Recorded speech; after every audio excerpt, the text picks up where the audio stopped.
So good morning. As you know, my name is Charlie Cadbury. You'll meet Dipesh very shortly. I'm the CEO of a company called Say It Now. Now, I'm not going to talk exclusively about stickers, but if you run a campaign with us, there's a good chance we'll mold you some stickers. At Say It Now, what we're very well known for is giving brands a voice. And as we well know, the best way to create a trusted relationship is by a back and forward conversation.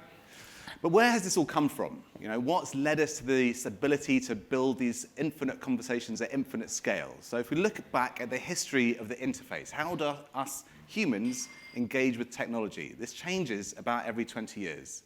In the 70s, if you'd wanted to have access to computing, you'd have had to learn the command line interface. And so it was kind of available to a very select few. And this was democratized during the 80s with the advent of the graphical user interface. We were given Windows and a mouse to click around the screen. And that democratized access to computing to the masses.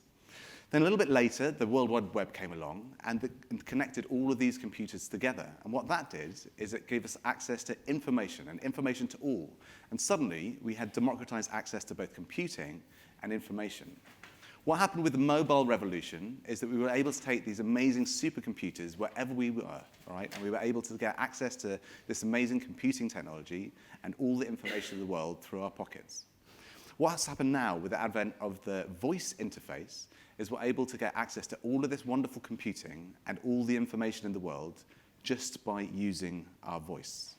And the reason that's really compelling is us as humans are always looking for the path of least resistance. It's far easier and more efficient to communicate using your voice. We talk about 150 words a minute, but we can tap into our black mirrors only at about 50 words a minute. So it's more efficient to get things done.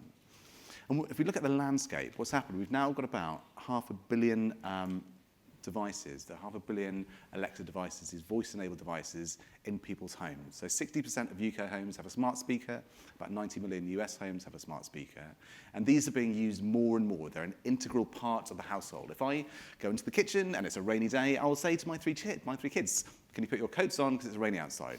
They will come back to me and say, Alexa, what's the weather? I've lost all agency in the kitchen, and I'm no longer seen as the source of truth. It's been devolved to this other very important person in the household. We've seen now these assistants, they're gaining in popularity, and they're taking more and more of the time. So people are spending 35% more time this year than last year engaging with their assistants. And they're all going to get a massive upgrade. So everything you've seen in generative AI, kind of ChatGPT, these type of wonderful conversations back and forward, they're now going to be incorporated into your favorite voice assistants. This is all kind of released last week at Andy Jassy's shareholder letter to Amazon shareholders. And we know that what people use these smart speakers for is listening to streaming audio and asking questions. And we can see this green line here just shows the kind of the march, the rise and rise of streaming audio being listened to on smart speakers. And so we now know that more than half of all digital audio streams are listened to on smart speakers. And what's happening is forward-thinking brands are taking advantage of this idea, this ability to have these genuine conversations and turn on audio as an engagement channel. Now, it's not for me to tell you all about this. It's my great pleasure to introduce you to Dipesh Patel.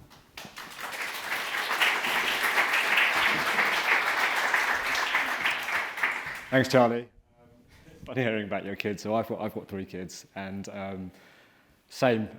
I'll tell them to put their coats on when we're going out, and they'll challenge that. They'll speak to Alexa and ask Alexa what the weather is, and validate my recommendation. So I have no authority in the household either.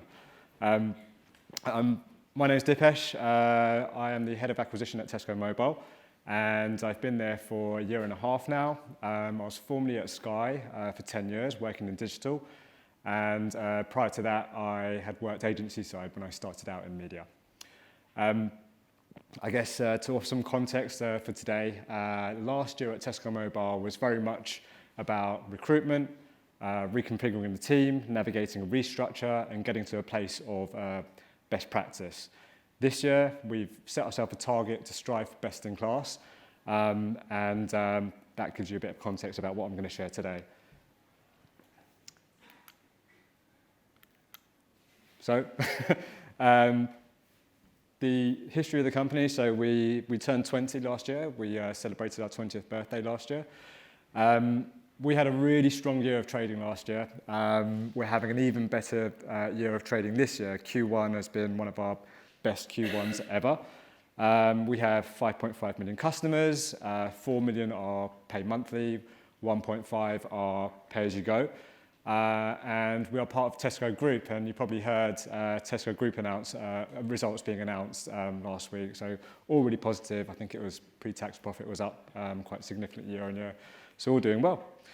I'm here to talk to you about radio today. So Tesco Mobile, quite mature and established in the radio space, but we're always looking to try new things and test and learn. So Say It Now and actionable ads is something that we explored in November in 2023.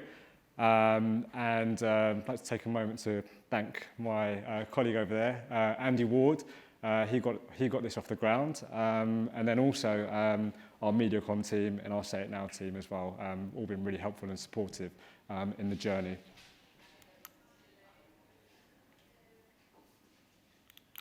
Okay. Right, so the campaign. So what was our challenge? Our challenge was we were planning radio, all doing well. We had a good idea of our inventory. We were planning GRPs, impressions, reach, but what we were lacking was the performance data of that activity. We wanted to make it work harder. So our challenge was our objective was to have more feedback and improve our acquisition efficacy. Now, we did have econometrics through MediaCom, so we got a view of ROI on a periodic basis, but the frequency is quite low. We got a wave of data every 6 months in which we could look at the ROI of the channel overall and that 6-month period, but not the individual campaigns and any other granularity. So our strategy was to use Say It Now within our digital radio space and make that activity more measurable and be able to get that real-time information to optimize our activity along the way. So I'll share this with you now. You should have, when the clicker processes. So we've got an example of activity that's actually live currently. So this is our current campaign. It's an optimized version. There's been various iterations along the way since November 2023. So I can play this now so you can hear it for yourself. Stay connected with Tesco Mobile and put your contract price on ice. Right now, save £288 on the epic Samsung Galaxy S24 Ultra, powered by AI with 12 gigs of data, for just $49.99 a month with club card prices. And it will stay that price for your whole contract. That's value frozen in. This is Supermarket Mobile. Search Tesco Mobile. Every little helps. Ends 19th of May. Club card and 36-month credit agreement required. Frozen for contract duration. Terms at tescomobile.com/terms. To find out more, just say, Alexa, open Tesco Mobile. That's Alexa, open Tesco Mobile. Okay, so that's the ad. So you heard that. It's a standard 30-second radio ad, and then you've got the voice prompt to engage with the skill. User engages with the skill, and the skill asks, would you like to find out more about offers? Shall I send you a link? User says yes. And then you've also got the option where a user owns a smart speaker with a screen, you've also got the option to serve a creative as well, which makes it even more engaging. And then after some seamless voice interactions and a single click from the notification that gets pushed to your phone, users land on the landing page relating to the ad that they heard in the advert. So the interesting bit, the data. Come on. The data, right. So I should probably take a moment to explain the circles here. So impressions is the radio ad being played, sessions is a skill being engaged, and goal is a link being sent to the user's phone. And then the metrics in between, you've got voice through rate, which is obviously the rate of ad being played to session, and then goal conversion is obviously skill to link being sent to phone. Now, we're doing really well in this space at the moment, the voice through rate. In fact, I think we're our voice rate is 50 times higher than the Say It Now benchmark. And I think that's largely due to our offer and the fact that our offer is backed by club card prices and it's quite compelling.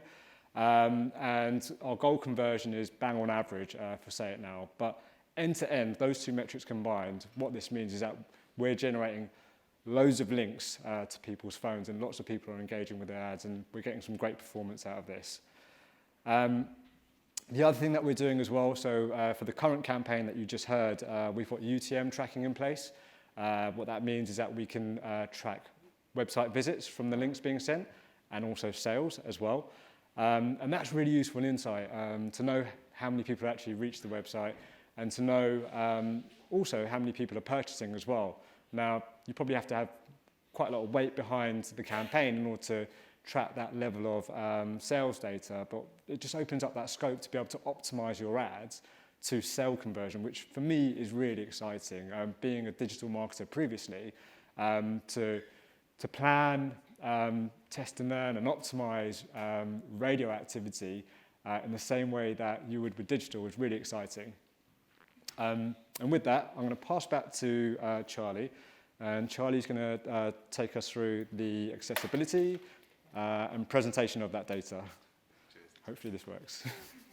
Right, so look, the wonderful thing about able to here is, as Dipesh said, look, there's real-time information coming back. So anyone running campaigns, access to a real-time dashboard, and we can meet once a week and run through this data. What this means is, on a standard campaign, you'd be really lucky to get kind of a 6-week feedback loop between the campaign running, some kind of post-campaign analysis, and then the ability to use that information to then plan the next campaign.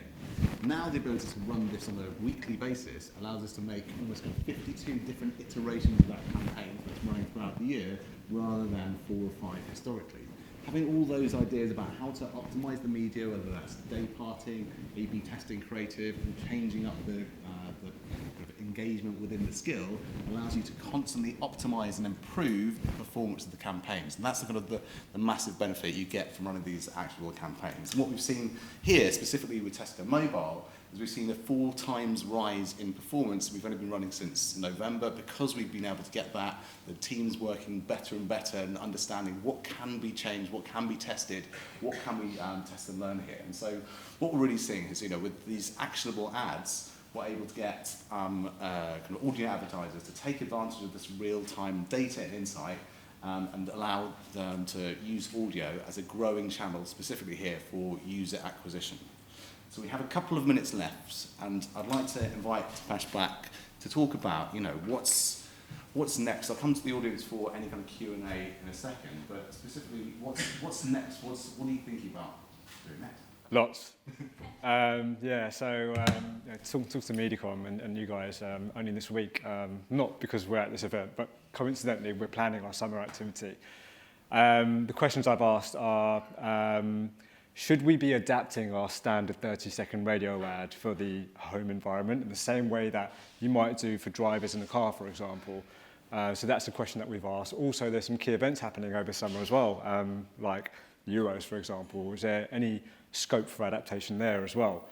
That's one question. The other one I've asked is, should we be optimizing to a certain time of day? My assumption is that in the evening time, people are more likely to engage with the skill. So does it make sense to shift inventory there?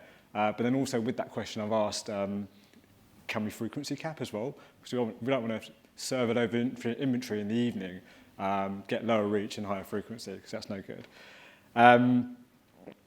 Working with a million ads, so speaking to them about dynamic creative targeting, depending on the parameters available, so it might be things like location, for example, or audience, if they've got that capability. So just working with them to understand whether there's any strength in use case to be able to do that, to justify the additional cost. And then finally, the one that's quite interesting is the ability to throw from a DRTV ad to a smart speaker. So I've seen a few examples, and I know that this is in the making here in the UK. But if you imagine a normal TV ad with an overlay to say, in our case, say Alexa, open Tesco Mobile. There's a lot to think about. Part of me thinks, will the ad be too busy? Is there too much clutter? Are there too many call to actions? But I'm also thinking that, well, actually, if you execute in the right way, that could be quite cool. There's obviously a question of smart speaker ownership, and then also proximity as well. So, you know, is there any wastage there? But yeah, like, you know, it's not been done before here in the UK, so just interested to know whether we can do it. Magic. So lots to think about, lots to jump away from. We were hoping to get a few questions from the audience, but I think we're to time. So thank you very much.